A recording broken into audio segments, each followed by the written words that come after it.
Well, hello, this is Jeff Gaudiosi, and you're on misplacedstraws.com, where music comes to life. My guest today is actually returning for his third trip to the site. He's one of my favorite songwriters, and that take is just strengthened as his band, the Verve Pipe, is about to release their long awaited record called Threads on November 5th. Please welcome back Brian Vander Ark. Welcome, Brian. Hello. Thanks for having me, Jeff. Nice Oh, to my be here. pleasure. And we got a lot to unpack here. Now, when we last spoke, it was early March of 2020. Verve Pipe was about to embark on a big East Coast tour. The Yeah, record was coming out shortly. And then the world as we knew it came to an right. end. Just it's typical timing for my band for sure.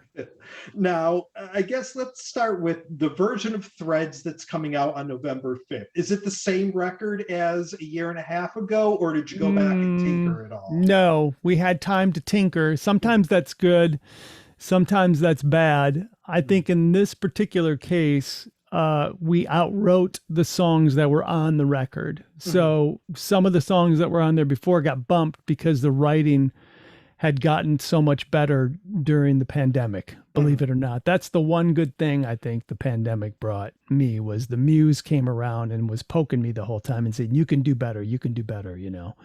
And we took advantage of that and took 2 years, extra 2 years to really make this record special. And it's funny because I guess sometimes I look a little too deep into these kinds of things, but for me, listening to Threads, it's a fall and winter record, if that makes sense, Love as that. opposed to a summer record Love when it it. was supposed to come out. 100% Yeah. love that analogy. I've not heard that yet, but that's so true. And I'm going to steal that from you, Jeff. Oh, feel free.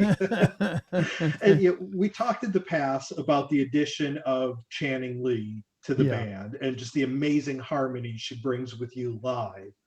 But I think the biggest thing on Threads is that every song is credited to the two of you together writing, which is really unusual for a Verve Pipe record. Very How did unusual. that come about? And how were you open enough to say, yeah, we could do something a little different?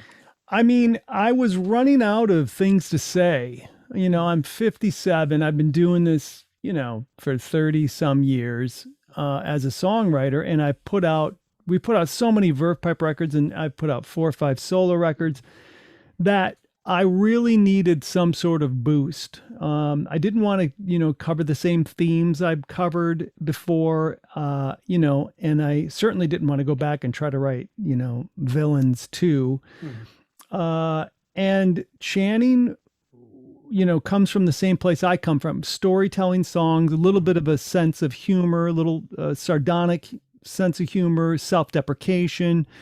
But she also adds an element of a woman's perspective that I didn't have that was really helpful in songs like The Freeze. I think the first song we wrote together was The Freeze about a sexually abused woman.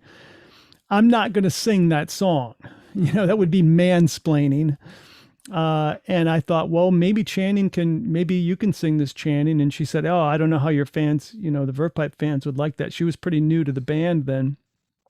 And they loved it. And I sang harmony throughout. And it was a nice moment. And then I realized, look, she had a lot to do with the lyrics on those songs. We could really explore this, and we did, and it just kept getting better and better. She really challenged me at times, and I definitely challenged her. I can be really challenging in the studio, but in the end, it was like we had worked together on so many songs that it was hard to remember who came up with this original idea. You know what I mean? Like The Witching Hour, I know I would never write a song called The Witching Hour because she's definitely in that whole witchy kind of thing.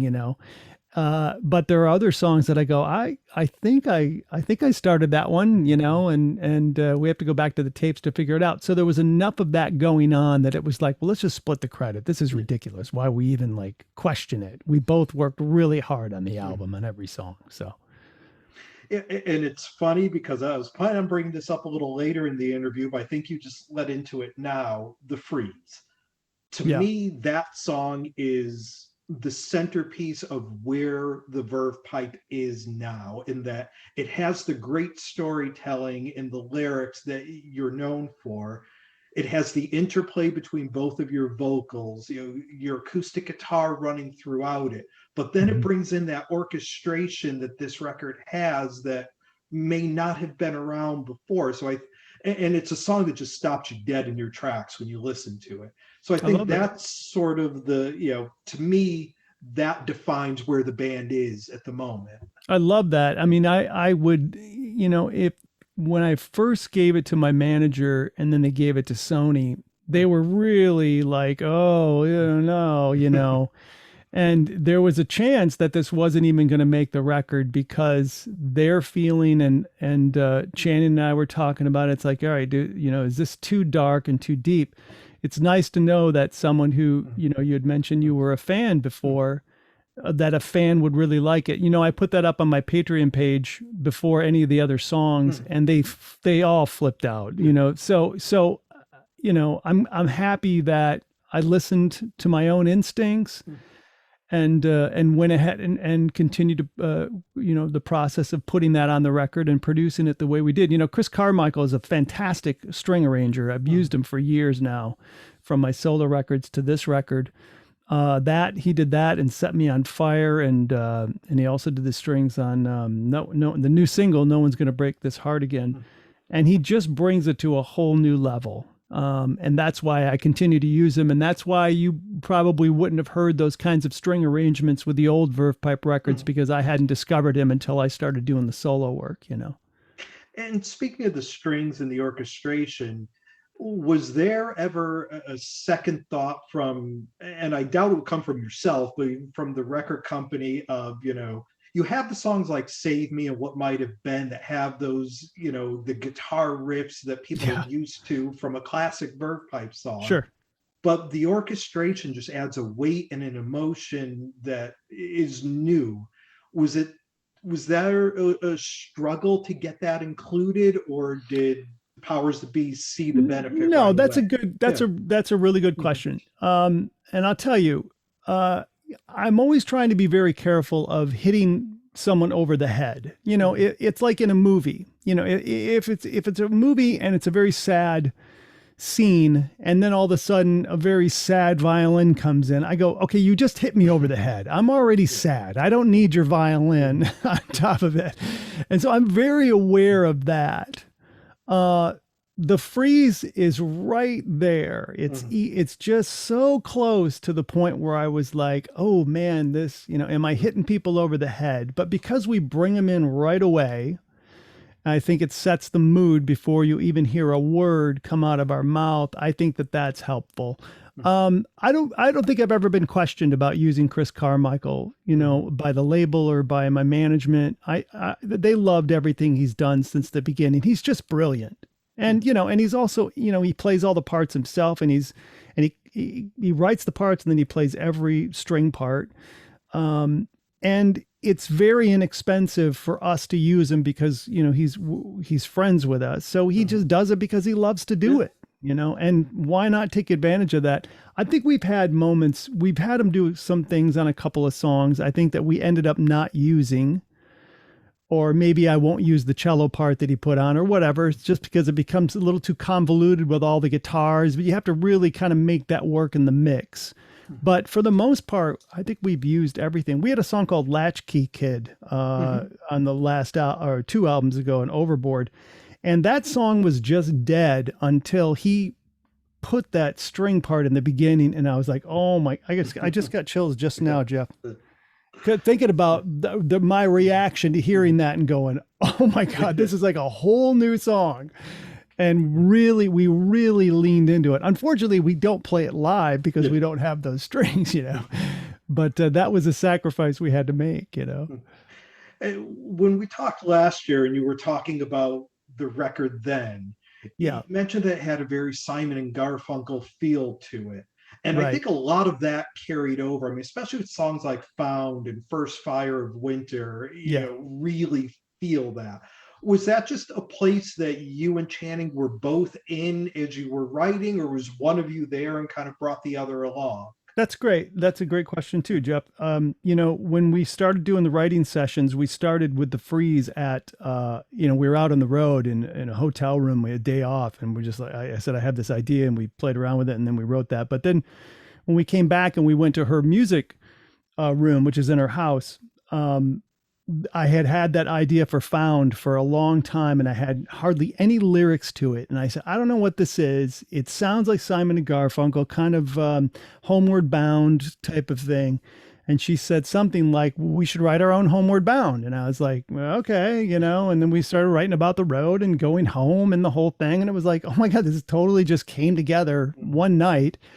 And I remember singing the parts with her. And us looking at each other like, oh my God, this is what this is. This is exactly what this song is. It really is kind of the perfect Simon and Garfunkel-esque song. There's no denying it, and we wear that influence on our sleeve for sure. But still, we get to go play that live, and we'll come out for an encore, just the two of us, and we'll play that. And it's a really nice live moment too, And talking about playing live, you guys never got to do that East Coast tour last year. Yeah. You've done I think it's happening in February. I think it's got, anyway. Well, you've done some outdoor and some festival dates recently, and Right. they've seen a little bit of a change in the lineup in the band, a familiar face coming back. Talk about your brother Brad being back. Familiar face. I don't know if he's that familiar. He doesn't look anything like he used to. Yeah, he's got a full familiar beard now, name. and he's like a mountain man now. Back then, he was the poster boy for the Verve Pipe. It's so funny because we were laughing about that the other day. They used to put him right up front with me all the time because he had those chiseled cheeks, and he was the good-looking brother. And anyway, so it's really good to have Brad back in the band. Joel was our bass player for years, and I told, Joel kind of took over for Brad. It was a little bit. There was another couple of bass players in between, but for the most part, Joel came back in, and I told Joel because Brad started sniffing around again. And I said, look, and I told everybody, actually, Joel had to cancel a couple shows because he had to go somewhere. And I said, well, I might ask Brad to do it. And I asked the band, and they said, okay. And I asked Joel, and Joel said, yeah, of course, Brad's great. Of course, he wrote all those parts. And then when Brad expressed interest in the band, I told the band, I said, look, this is Joel's gig. This is Joel's. Joel's earned this spot in the band. And then I called Joel, and I said, and he was in Hawaii with his wife. And I said, look, I know that you've been thinking about doing more of your studio stuff and that kind of thing. I just want you to know that this is your gig. But if you want to leave, Brad, would love to step in. But again, this is your gig. And he said, well, let me think about it. And he thought about it, and it was very amicable. I mean, he said, yeah, I mean, the studio's going gangbusters. He's got another band. So it was perfect. And actually having Brad back in there, they're very different bass players. Brad is very experimental on stage, and he'll try new things, but he'll make a mistake. Joel never made a mistake. like if Joel made one mistake for every 4 shows, he would be down on himself. But Brad is like, I made a mistake. I was trying something, And whether I prefer one or the other, I don't know. I just know that after playing 5 or 6 shows with Brad now, I start to remember what it was like back in the day that he would do that. And I would be either thrilled, during the show, or I'd go, oh man, Brad, God damn it. So he keeps me on my emotional toes for sure all night. And you talked a little bit earlier, when you mentioned Latchkey Kid about not playing it because of the strings. With this record, the strings are so prevalent. Will you be able to come up with arrangements for a lot of these songs? Yeah, we have. Another great question. Yeah, we have. Here's the thing about the reason it doesn't work for Latchkey Kid is because it's so dependent upon the strings. I do like the lyric and I like the melody, but it's a different song. It's a different song without the strings. These songs are the same with or without the strings. We've done Set Me on Fire as kind of a hippie-esque, organic thing with the bongo, and it's really great. It's its own thing. It doesn't sound like the record.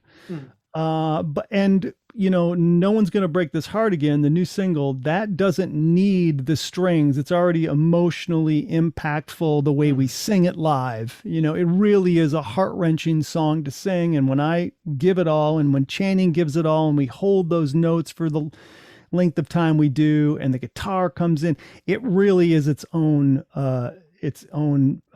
tanker of emotion. And the strings aren't needed as much. Yeah, we've mentioned a lot of songs that are on the new record, and again, the record is called Threads.